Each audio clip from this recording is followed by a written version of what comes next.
Hi. Welcome. Hopefully you all dropped your raffle tickets in the bags before you came in.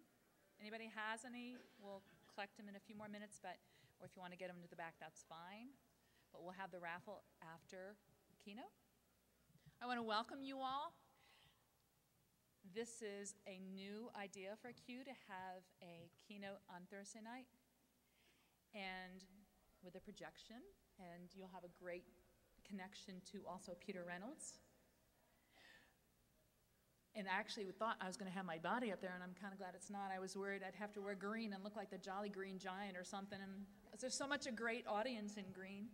But I sat there thinking, the Jolly Green Giant, 1953, actually was born. There's actually a little trivia here that's of interest, because they realized he had to change his image. So by 1960, they changed him, and then by 80, they changed the voice, and then they got a little kid. So he's kind of an example of change, and by the way, that probably makes him a digital immigrant. And so I figured you're going to have a lot of aha moments here. Anybody that's after 1980. I think anybody that's before 1980 ought to have some ho, ho, ho moments. Maybe we can see through the conference how many aha and ho, ho, ho moments you do have. The conference has taken that idea of change and improving himself and trying to keep up with trends in society. So we're adding things like the Thursday keynote session. We added 110 events, learning experiences today alone. And today was the bonus day. The conference actually starts tomorrow. So all this is to enrich you, to keep up with the change, for us to recognize the needs that you have, and for us to be able to provide the best teaching and learning experiences you can have here. We're really pleased to be able to do this. And it's not just the people who are involved, it's really you, it's your surveys, things like that, it's your input that you give to us. So please do make sure you do fill out the surveys. And then it's your committees and your board. And I don't know if you know, but there's only 4 CUE employees. All this is run from people just like you who contribute time and effort. So we love the fact that it's representing your needs, and we try to gather that and collect that. So last year, we had just such an amazing keynote speaker closing who rocked our world. And we decided, how do we do this? How do we bring her back? She rocked our world so much that we wanted to make sure we could get some more. It was important that we learned more from her experiences and her charm and the relatability. And that's a part that I think everyone here appreciated so much. She's a teacher. She did amazing things. So it's not just that she's got a long list of honors and accolades. It's not just that Disney and Discovery and Apple feature her all the time for all the things she does. It's that she took a challenge. She didn't worry about falling down and scraping her knees to do that challenge. She decided, I'm going to go with it. So what if my knees are a little scraped? I'm going to make this work. And that's really the message to all of us. It's taking a challenge, moving on, understanding change, and taking that to the next level. So Carol Ann is a teacher. She is featured not only as our keynote, but she's going to feature Peter, which you may have seen remotely for a few minutes too. So Peter Reynolds is another icon with CUE. And he has brought you the books Dot, Ish, and North Star. He brings out the children in us while we pretend that we're simply reading them to inspire our children. So we're very lucky and very happy and very fortunate. And I would like to introduce, again, back by popular demand, Carol Ann McGuire.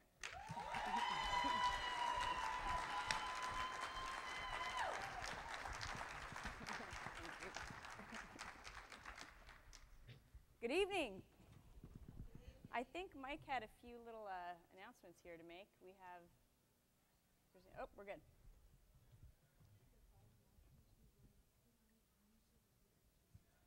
The fire marshals would like everyone to scooch in so we have nobody sitting on the side. So if you have an empty seat next to you, our fire marshal would really appreciate if you raise your hand or let somebody know you have a seat next to you. Wow, this is so great. So We got hands raised. We got some in the front. We want to make those fire marshals happy. While you're finding your seats, I want to talk to you about discovering your inner superhero, because I know we all have one. And first I want to welcome you to CUE. This is a special CUE for me. They're all special. I fell in love with technology at this conference and started my whole really teaching by sitting through classes that you're sitting through and really absorbing and grabbing everything that I could possibly hold in my brain.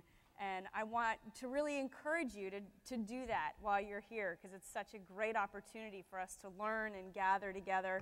But I'm a little nervous because this is the first CUE where my whole staff is actually here. So I know, and they chose to sit right in the front row. My parents and family chose to sit 4 rows back. That makes me a little more comfortable. So if I mess up my words, it's because I'm looking at the very people that I work with every day. Day 11, test 37, configuration 2.0. For lack of a better option, dummy is still on fire safety. If you douse me again and I'm not on fire, I'm donating you to City College. All right, nice and easy. Seriously, just gonna start off with 1% thrust capacity. In 3, 2, 1.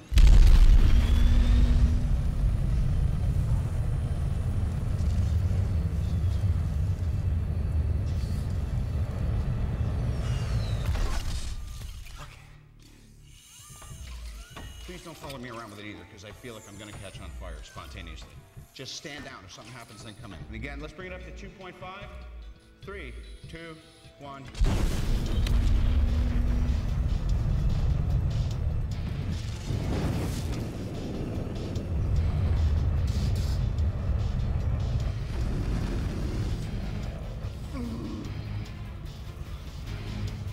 Okay, this is where I don't want to be. Yikes.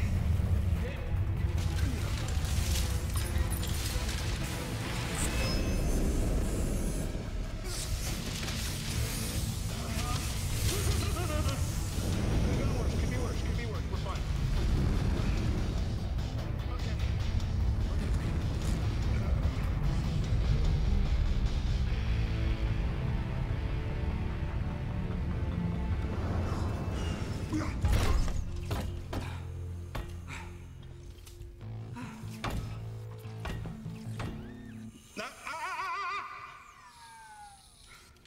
Yeah, I can fly. We are at an amazing technology conference, and you are going to get your wings. For some of you for the first time, and some of you are going to be able to spread your wings a little bit farther than you have before and really fly. And we're going to start this session with learning how to fly and really harnessing that inner person that really wants to be passionate about teaching and do it in the best possible way that you possibly can. I have a little story to share with you first. I have these fancy red shoes on. You can see, yes? Are they beautiful? I know, I love my red shoes. I have to tell you a little story about these shoes. About right before Christmas, pulled a ligament in my foot, and my doctor said it's because I wear heels, and that was a real problem because I only own heels. I didn't own tennis shoes or flats, or except for slippers. I really only owned heels, and so he said that from now on, it's flats for you. And that was really depressing for me because my husband is 6'4", and so I'm really short, and now I feel really short. And so I posted this picture up on my Facebook account and said, boo-hoo-hoo, I can't wear my heels anymore. These are my favorite pair. And I got these tons of responses from people all over the world saying, send them to me. I'll take these shoes. I'll take them.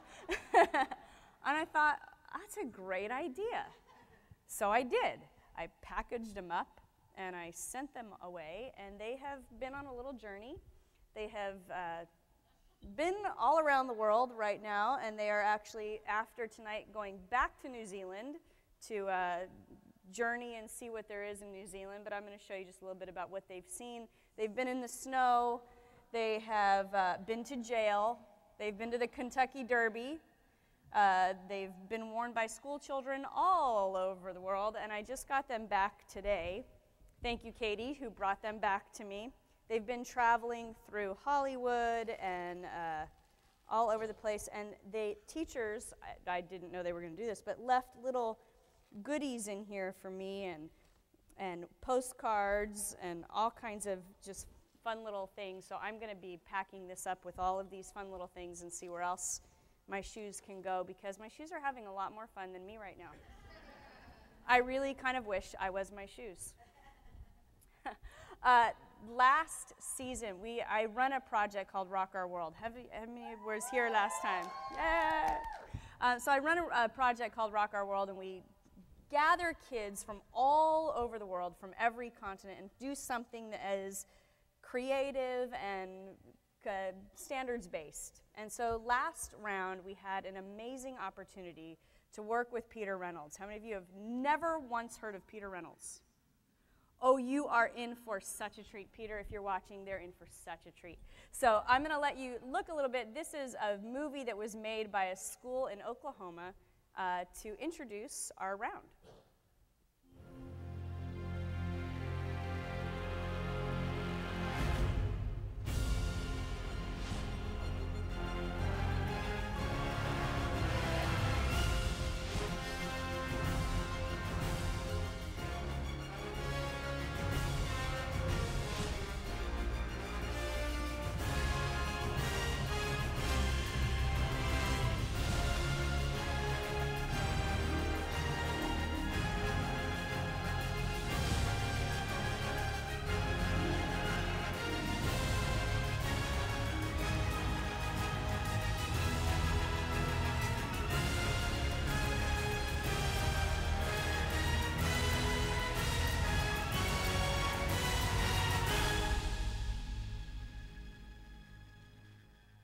Our round was all on peace. We thought we hit the topic of peace with kids and wanted to know, how can kids create a peaceful world?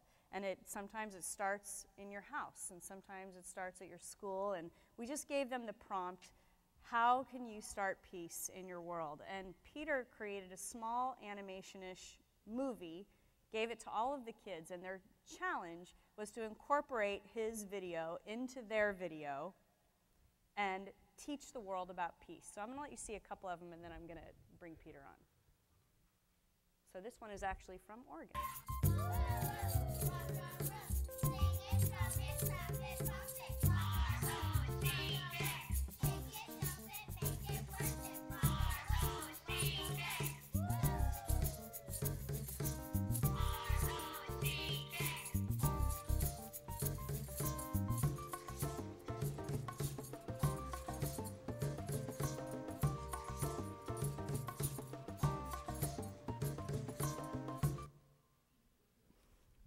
I love watching kids work because it was just a really inspirational thing. We got to see kids tackle a pretty difficult topic of peace and see how they can relate that not only to their different grade levels, but to kids around the world.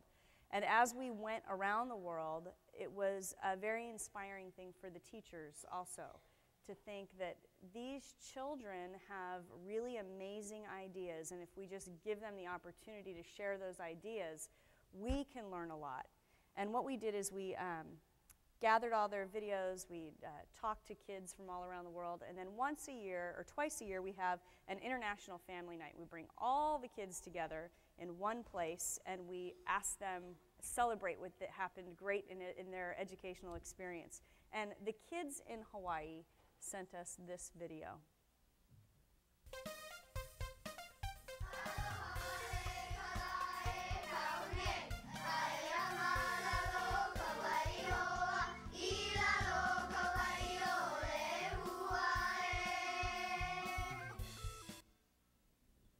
I'm just showing you little snippets of them, but I want to, really what I want to do is introduce you to Peter. So I'm going to back out of this and see if he is here. Peter, let's see. Oh, there you are. Can I, Mike? Hi, Peter. Hey, Carol Ann. I'm gonna scooch you so you can see everyone, because I think, and I'm gonna hope that I don't pull wires out while I do this. But Peter, can you see all these people that came to see you? I can. Hey, everybody. So Peter, I just wanted to have a little chat with you and everyone else, and ask, like, how did you become involved, and what did you learn in this whole process? Well, it is. I just have to say that it's really great to be there, or there-ish, at Q. I have not missed Q for at least 20 years, so this is the first year that I've not been there. But And Peter, why are you not here? why am I not here? Why am I in Boston? I am broadcasting right now from the St. Patty's Day capital of the world, Boston, Massachusetts. More specifically, I'm in my home. I'm at the North Star House, which is where I created the North Star book, and broadcasting from my dining room. And the reason I am not there with you, which I would love to be, is that I have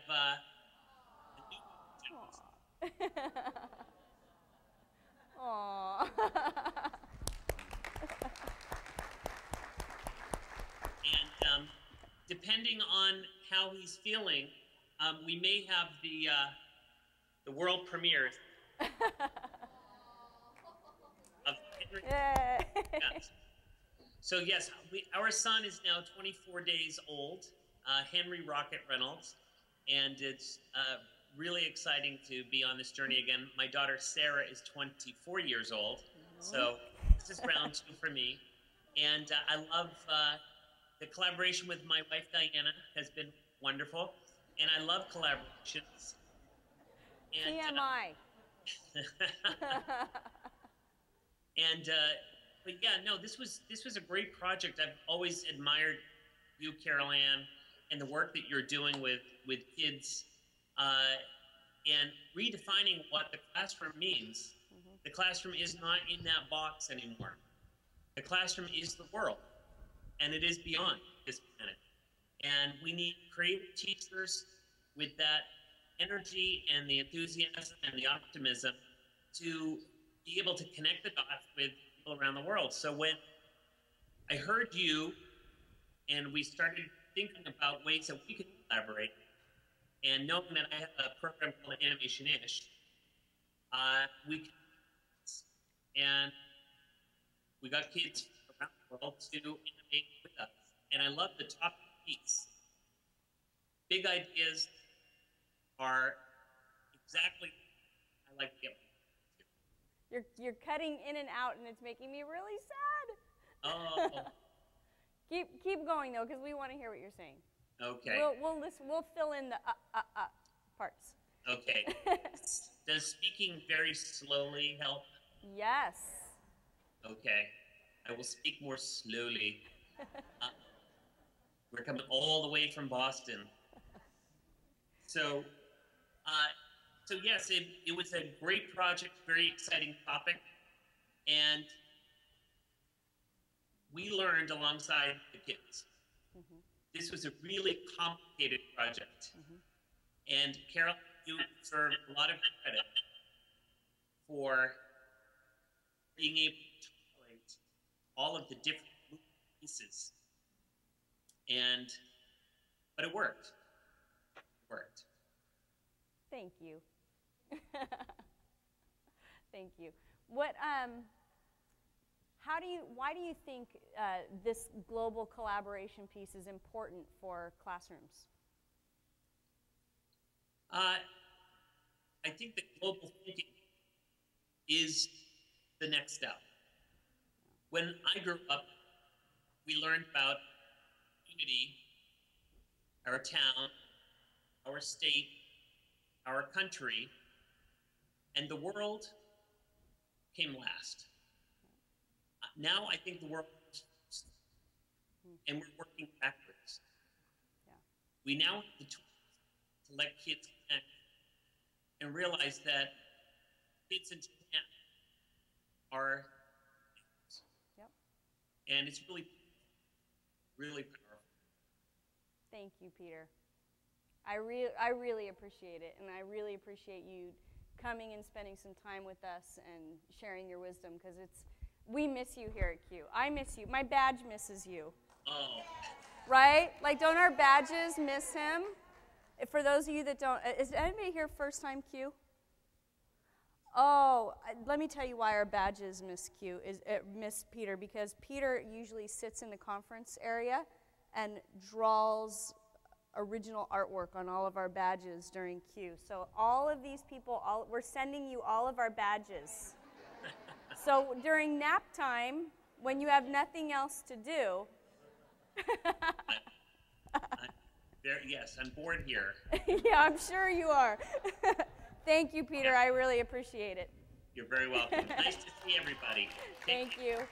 Bye. Thank you. Okay, like, don't you love him? Yes, we do.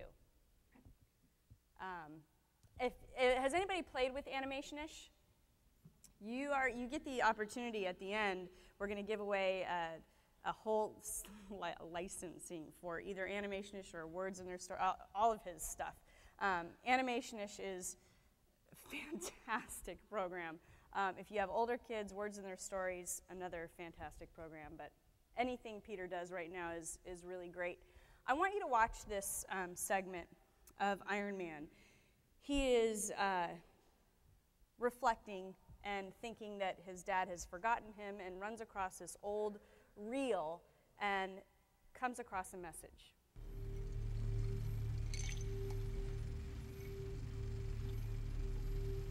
Tony, you're too young to understand this right now, so I thought I would put it on film for you.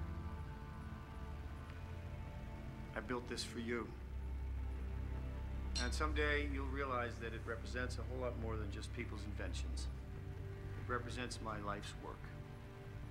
This is the key to the future. I'm limited by the technology of my time. But one day you'll figure this out. And when you do,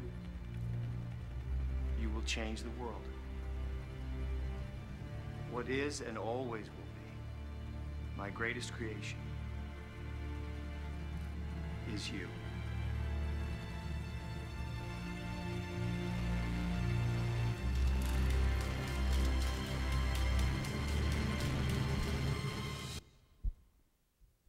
To stand on the shoulders of giants and to be able to know that somebody before us came and opened up this whole world of technology to us and is basically giving it to us and saying, what are you going to do with the knowledge that you have, and how are you going to change the world? And sometimes the world seems so big, but the world is sometimes just our classroom or our children.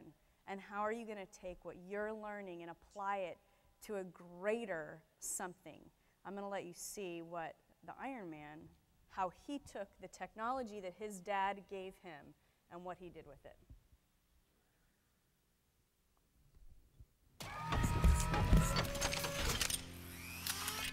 Jarvis, you there?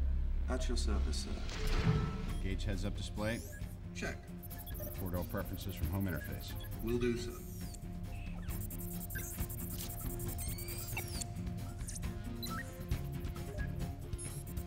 All right, what do you say? I have indeed been uploaded, sir. We're online and ready. We start the virtual walk-around. Importing preferences and calibrating virtual environment. Do a check on control surfaces. As you wish.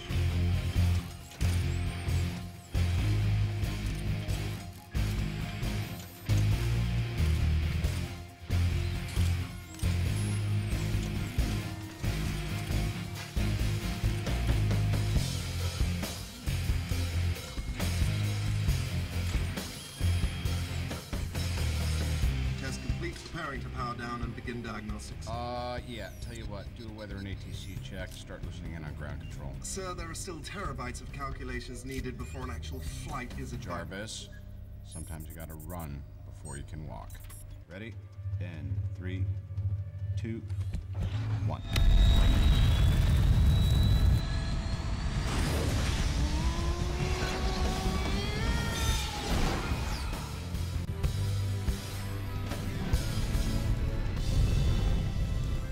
Kill power.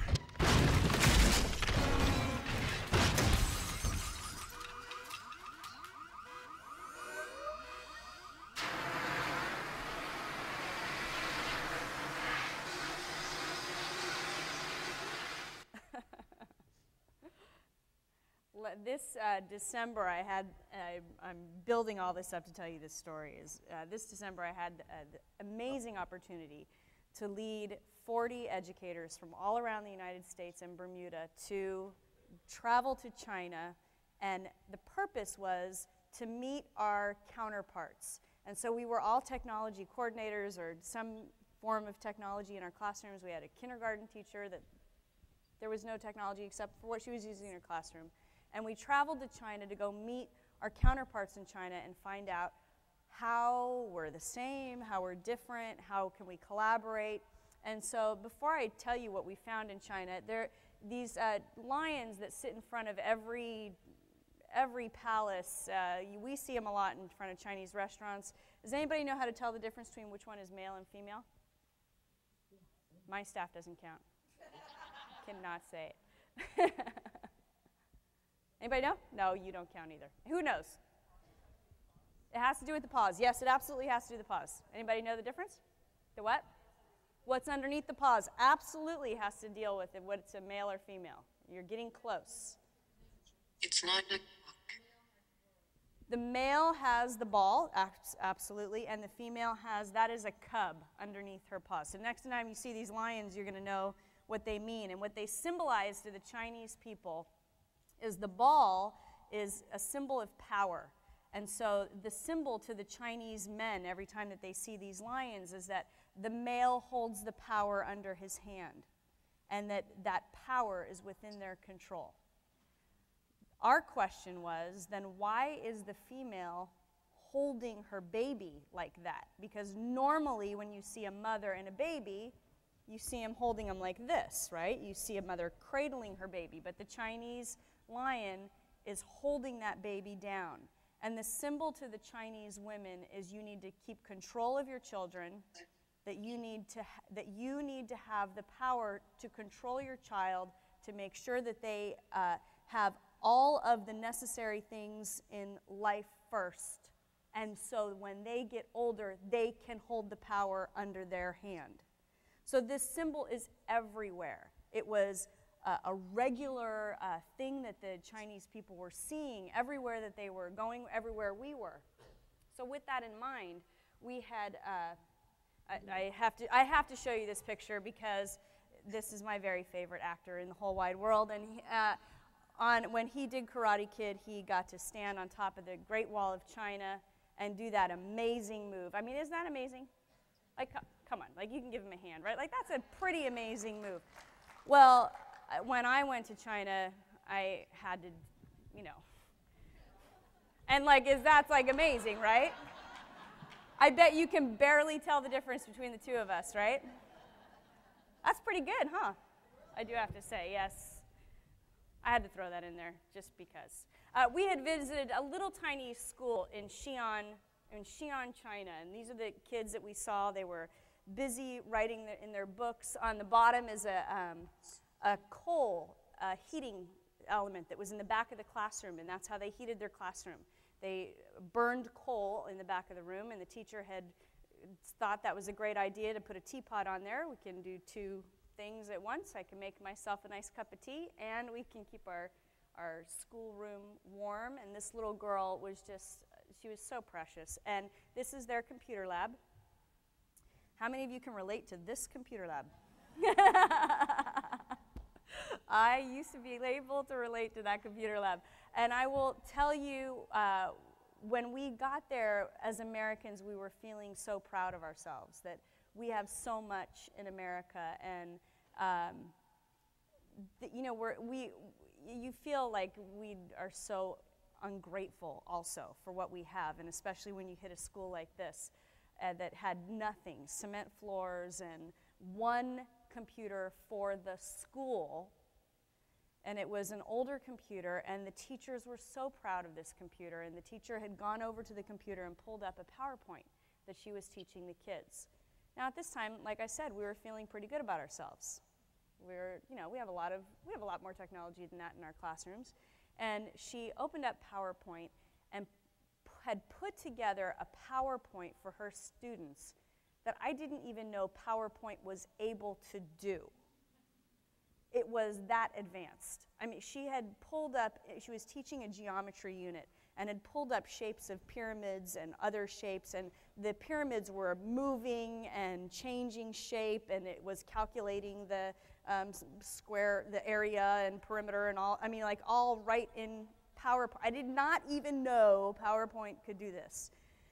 And we thought, this is about the time we thought, we don't really use the technology to its fullest extent in our classrooms, even though we have a lot.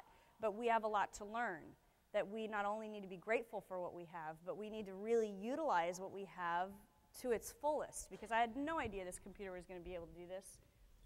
And then we hit Shanghai. This was the classroom in Shanghai. Iron Man was soon becoming a reality. It was no longer a movie to us when we hit this school. I'm going to tell you a little bit about this classroom. Those two walls behind you are complete interactive whiteboards. The entire wall is a whiteboard. They also had 3 or 4 TV screens that were on the floor that at a click of a button would also turn into a whiteboard and interactive whiteboards where kids could work in small groups around a TV monitor that was in the floor and work on whiteboards. This is another shot of their classroom. I loved their seats. I mean, I thought that was like, if I could put those seats in my classroom, I would, because I love those. And this is where Iron Man started becoming a little more real. This is where we started walking in with our tail tucked between our legs when we got to this point, because they were showing us a brand new technology that they're using.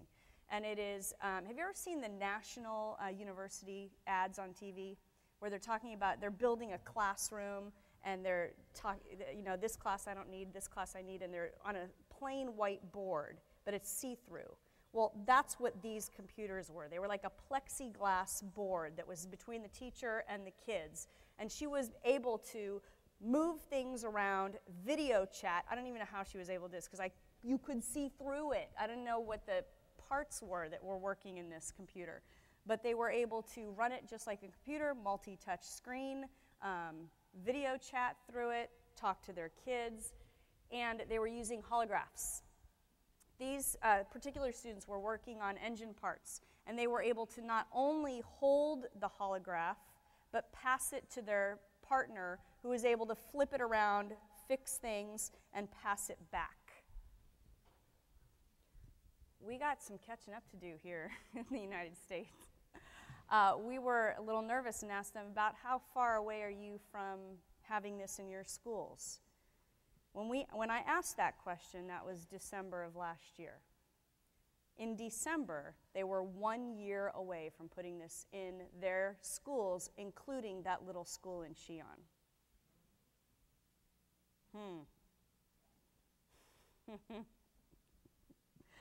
We got stuff to learn. We have to learn. I feel an urgency in education that we're in a losing battle right now. I don't want to down this, I don't want to, but I feel this urgency that we need to continue with our kids and keep them focused on what's important and how to do better. Every school that we hit said the United States had 3 things that they were worried about that were our strengths. One was creativity, one was problem solving, and one was teamwork, which sometimes are the first 3 things that get put out of our districts when budget crunches come. That's a problem if that's our only strength.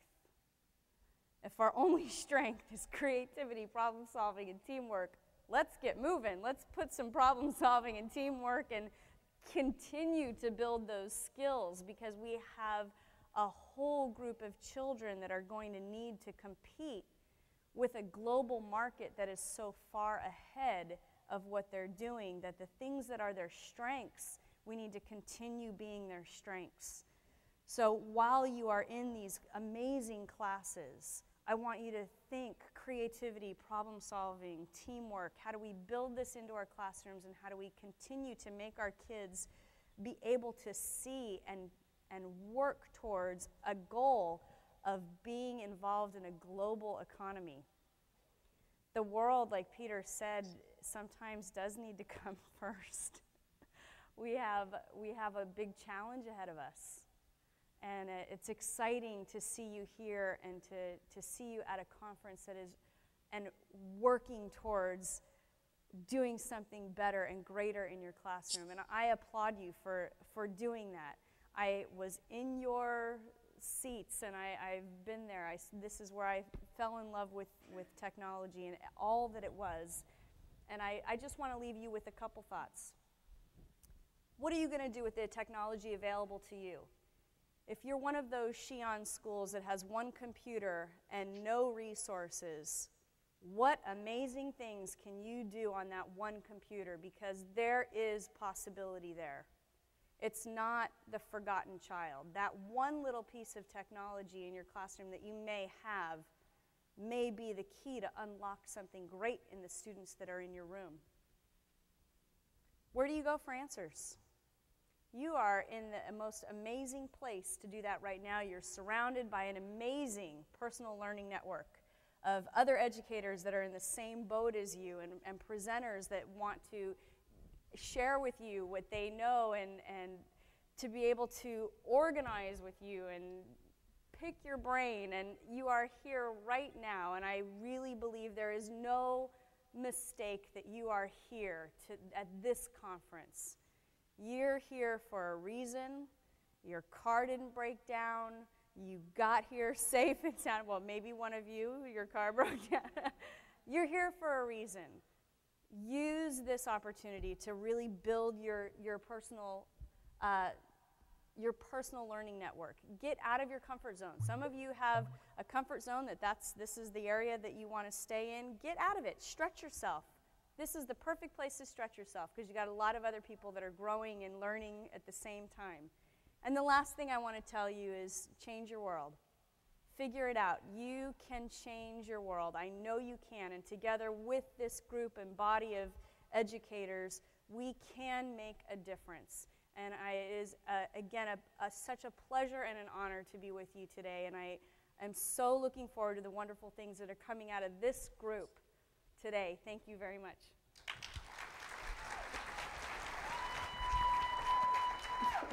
I told you she rocks the world. Thank you so much. And as you heard, the theme is change. The theme is recognizing what you have, never losing sight of what you want to get to. So what we're here for is to give you the tools to figure out what you can do one step at a time. You recognize where you want to get. You know what you have to work with. So Q and the conference wants to give you every tool so you can have tons of ah-ha-ha moments, or if you're the ho-ho-hos, so that you have a great conference.